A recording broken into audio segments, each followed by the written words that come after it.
మోకీలు మార్పిడి అంటే ఇప్పటికీ మన దగ్గర మేజర్ సర్జరీని అన్నీ చక్కగా కుదిరి సర్జరీ చేయించుకున్నప్పటికీ పూర్తి స్థాయిలో కోలుకోవడానికి చాలా కాలమే పడుతుంది. అంతవరకు ఆసుపత్రిలోనే ఉండాలి. దీంతో ఇన్ఫెక్షన్ల ముప్పు పెరుగుతుంది. అయితే ఫాస్ట్ ట్రాక్ విధానంలో మోకీలు మార్పిడి చేయించుకుంటే ఈ కష్టాలన్నీ తప్పుతాయంటున్నారు డాక్టర్లు. ఫాస్ట్ ట్రాక్ పద్ధతిలో మోకీలు మార్పిడి చేయడం వల్ల ఆసుపత్రిలో ఎక్కువ రోజులు ఉండాల్సిన అవసరం లేదు. దీంతో ఇన్ఫెక్షన్ల ముప్పు ఉండదు. నొప్పిని తగ్గించుకునేందుకు కూడా ప్రత్యేకమైన చికిత్సా పద్ధతుల్ని ఉపయోగిస్తారు. పేషెంట్ ఫ్రెండ్లీగా పిలుస్తున్న fast track knee replacement surgery గురించి పూర్తి వివరాల్ని డాక్టర్ని అడిగి ఇప్పుడు తెలుసుకుందాం.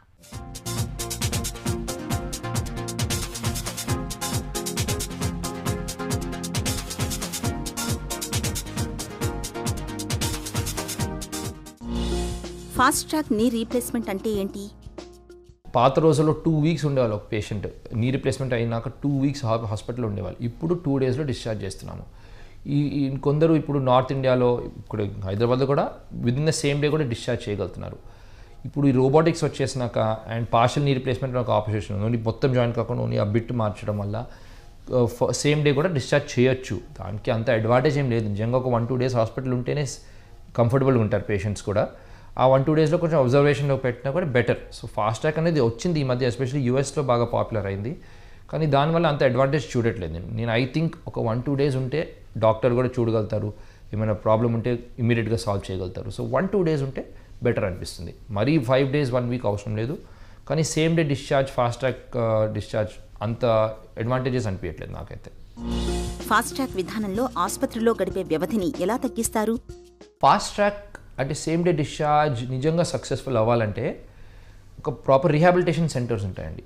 హాస్పిటల్లో ఉండక్కర్లేదు, కానీ అట్లీస్ట్ దగ్గరలో ఉన్న రీహాబిలిటేషన్ సెంటర్ అట్లాంటివి ఏమైనా ఉంటే అక్కడ వెళ్ళి ఫిజియోథెరపీ చేయించుకోవచ్చు. ఏమైనా ప్రాబ్లం ఉన్నా కూడా అక్కడున్న పీపుల్తో డిస్కస్ చేసుకోవచ్చు అండ్ వెంటనే డాక్టర్ కూడా యాక్సెస్ ఉంటుంది. That is the best way for fast track రికవరీకి. అది బెస్ట్ వే అనమాట.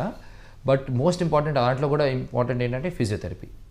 ఏం చేసినా, ఫాస్ట్ ట్రాక్ చేసినా 2 వీక్స్ ఉంచుకున్నా కూడా ఫిజియోథెరపీ చేయకపోతే అది ప్రాపర్ సక్సెస్ అవ్వదు.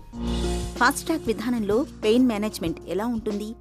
సో మళ్ళీ ఫాస్ట్ ట్రాక్లో కూడా అందరూ ఎలిజిబుల్ కారండి. అంటే మరీ సివియర్ పెయిన్ ఉన్న వాళ్ళకి ఫాస్ట్ ట్రాక్ చేయడం అంత బెటర్ ఆప్షన్ కాదు. కానీ కొందరు ఉంటారు చాలా కంఫర్టబుల్గా ఉంటారు. ఫస్ట్ డేకి కూడా చాలా తక్కువ కట్స్ తీసుకున్న పేషెంట్ వాళ్ళు ఫాస్ట్ ట్రాక్కి మంచిగా ఎలిజిబుల్ అవుతారు. వాళ్ళకి కొంచెం హయ్యర్ పెయిన్కి వెళ్ళిస్తాం, కానీ మరీ ఎక్కువ ఉండదు, అవసరం పడదు. వాళ్ళు మంచిగా రికవర్ అయ్యారు కాబట్టి ఫాస్ట్ ట్రాక్ చూస్ చేయొచ్చు వాళ్ళకి. కానీ మెడిసిన్స్ ఆల్మోస్ట్ సేమ్ ఉంటాయి అన్నమాట. ఫాస్ట్ ట్రాక్ విధానంలో ఇన్ఫెక్షన్ల ముప్పును ఎలా తగ్గిస్తారు? ఇన్ఫెక్షన్స్ అనేది చాలా డేంజరస్ ప్రాబ్లం అండి. అంటే సర్జన్కి కూడా అసలు ఇష్టం. ఆబ్వియస్లీ ఏ పేషెంట్కి ఇన్ఫెక్షన్ అయినా చాలా బాధపడతాం మేము కూడా, అండ్ పేషెంట్ కూడా పెద్ద ప్రాబ్లం అది. కానీ గుడ్ థింగ్ ఏంటంటే మంచి సెంటర్స్లో చాలా రేర్ కండిషన్, అది లెస్ దెన్ 1% అనుకోవచ్చు.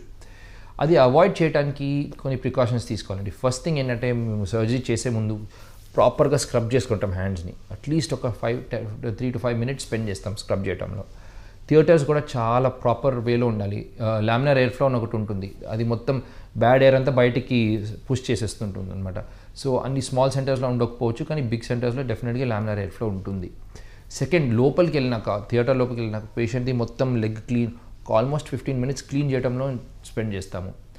ఆపరేషన్ చేస్తున్నప్పుడు కూడా చాలా కేర్ఫుల్గా 2 gloves వాడి, ఎక్కువ మంది థియేటర్లో లేకపోవడం ఇస్ బెటర్ ఆప్షన్ అనమాట ఇన్ఫెక్షన్స్ తక్కువ చేయడానికి. అండ్ ఆపరేషన్ అంతా అయినాక ప్రాపర్గా క్లోజ్ చేయడం చాలా ముఖ్యం. అండ్ 3 doses ఆఫ్ యాంటీబయాటిక్స్ సరిపోతుంది. మళ్ళీ ఆపరేషన్ తర్వాత కూడా డ్రెస్సింగ్ దగ్గర చాలా జాగ్రత్తగా ఉండాలి. ఇవన్నీ ఫాలో అయితే డెఫినెట్గా ఇన్ఫెక్షన్స్ ఛాన్స్ చాలా తక్కువ ఉంటుంది. ఫాస్ట్ ట్రాక్ విధానంలో కోలుకునే ప్రక్రియను ఎలా వేగవంతం చేస్తారు? ఫాస్ట్ ట్రాక్లో కూడా రీహాబిలిటేషన్ ఇంకా ఎక్కువ చేయాలి, ఎందుకంటే 1-2 days ముందే డిశ్చార్జ్ అయిపోయారు కాబట్టి కొంచెం స్పెసిఫిక్గా ఫిజియోథెరపీ మీద కాన్సన్ట్రేట్ చేయాల్సి వస్తుందండి. లేకపోతే మళ్ళీ బిహైండ్ ద కర్వ్ వచ్చేస్తారు. సో ప్రాపర్గా రికవరీ అవ్వాలంటే ఫిజియోథెరపీ చాలా ముఖ్యం. ఫాస్ట్ ట్రాక్ నీ రీప్లేస్మెంట్పై ఎలాంటి అవగాహన అవసరం? నా దృష్టిలో ఫాస్ట్ ట్రాక్ అనేది యూఎస్లో బాగానే హెల్ప్ అవుతుంది, ఎందుకంటే చాలా రీహాబిలిటేషన్ సెంటర్స్ అన్నీ ఉంటాయి కాబట్టి. అండ్ అక్కడ పేషెంట్స్ కూడా ఫస్ట్ సేమ్ డే డిశ్చార్జ్కి కోరుకుంటారు. మన దగ్గర కొంచెం కల్చరల్గా డిఫరెంట్ ఉంది. Patients they like to stay in the hospital, ఎందుకంటే డాక్టర్తో అట్లీస్ట్ ఒక 2 days ఆ ఇంటరాక్షన్ ఉంటుంది. ఏమైనా ప్రాబ్లం ఉన్నా సేఫ్గా ఉండొచ్చు, అది బెటర్ అనమాట. సో మేబీ యంగర్ పేషెంట్స్లో, కొంచెం యంగర్ ఏజ్లో అయిన పేషెంట్స్కి మేబీ ఫాస్ట్ ట్రాక్ బెటర్ ఏమో, బికాజ్ వాళ్ళు కొంచెం ఫాస్ట్గా రికవర్ అవ్వచ్చు కాబట్టి వాళ్ళకి బెటర్. కొంచెం ఎల్డర్లీ పేషెంట్స్ 70+ అయితే బెటర్ ఒక 2-3 డేస్ హాస్పిటల్ ఉంచితే ఏం ప్రాబ్లం అవ్వకుండా డిశ్చార్జ్ చేయొచ్చు కాంప్లికేషన్స్ లేకుండా. ఫాస్ట్ ట్రాక్ పద్ధతిలో మూకీల మార్పిడి చేయడం వల్ల ఆసుపత్రిలో ఎక్కువ రోజులు ఉండాల్సిన అవసరం లేదు. దీంతో ఇన్ఫెక్షన్ల ముప్పు ఉండదు. నొప్పిని తగ్గించేందుకు కూడా ప్రత్యేకమైన చికిత్సా పద్ధతుల్ని ఉపయోగిస్తారు. మొత్తంగా చూస్తే ఫాస్ట్ ట్రాక్ నీ రీప్లేస్మెంట్ని పేషెంట్ల పాలిట ఒక వరమనే చెప్పుకోవచ్చు.